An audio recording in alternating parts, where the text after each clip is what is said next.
In a quiet village, surrounded by hills and dusty paths, lived a young girl named Amina. She was just 16, with big brown eyes and a voice as soft as morning rain. Amina lived with her grandmother in a small clay house with a thatched roof. They had little, but they were happy. Every morning, Amina helped fetch water from the stream, swept the compound, and sold fried plantains at the market. What made Amina special wasn't something you could see, it was something you could hear. Her voice, when she sang, could make birds pause in the trees and babies stop crying. It was clear, beautiful, and full of emotion. She sang while walking and sang when she was alone. It was her secret joy. But in her village, girls were not encouraged to sing in public. Many people believed that a girl who sang too much was proud or seeking attention. Her grandmother often warned her to be quiet, to focus on her work, to avoid trouble. So Amina sang softly to herself when no one was watching. One day, the village announced a festival. There would be dancing, drumming, food, and a talent show. Everyone was excited. The chief's son had invited visitors from the city to attend. There would be musicians, dancers, and even a photographer. It was a big event for the village. Amina wanted to sing in the show more than anything, but she knew her grandmother would never allow it. She feared people would laugh or judge them. So Amina watched from a distance as other girls signed up. She kept her dream tucked inside like a small bird in a cage. The day of the festival arrived. The village square was filled with colors, sounds, and smells. Drums echoed through the air. Children danced barefoot on the ground. Women cooked jollof rice and roasted maize. Amina helped her grandmother sell fruit at a corner stall, but her eyes kept drifting toward the stage. Later in the afternoon, while the talent show was about to begin, a woman from the city asked for water. Amina stepped away from the stall to help her. As she poured water from a clay pot, she softly sang a song her mother used to sing long ago. She didn't know anyone was listening.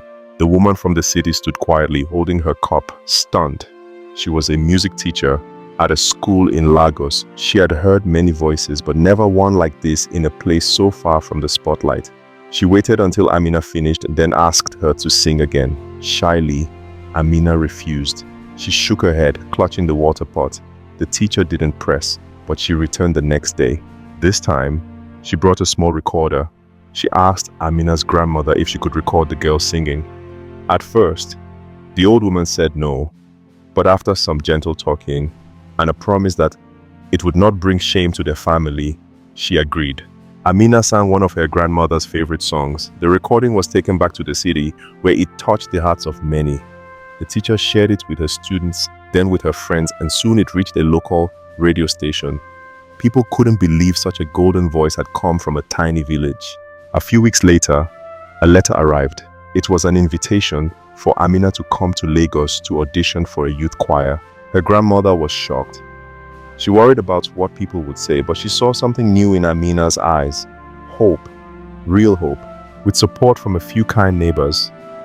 And a teacher from the city, Amina traveled to Lagos. The city was noisy, tall, and busy. It was nothing like her village.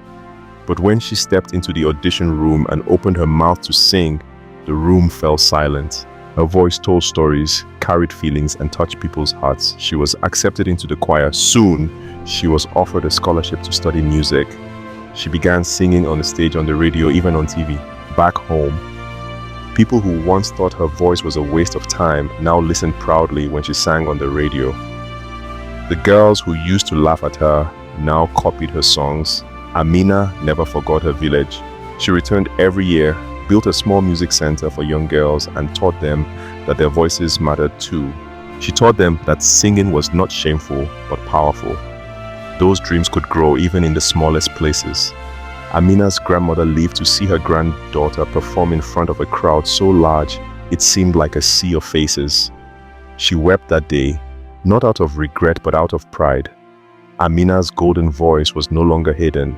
It had flown beyond the hills, beyond the village paths. It had reached the world. The moral of the story is clear and powerful. Even in the most hidden corners, greatness can grow.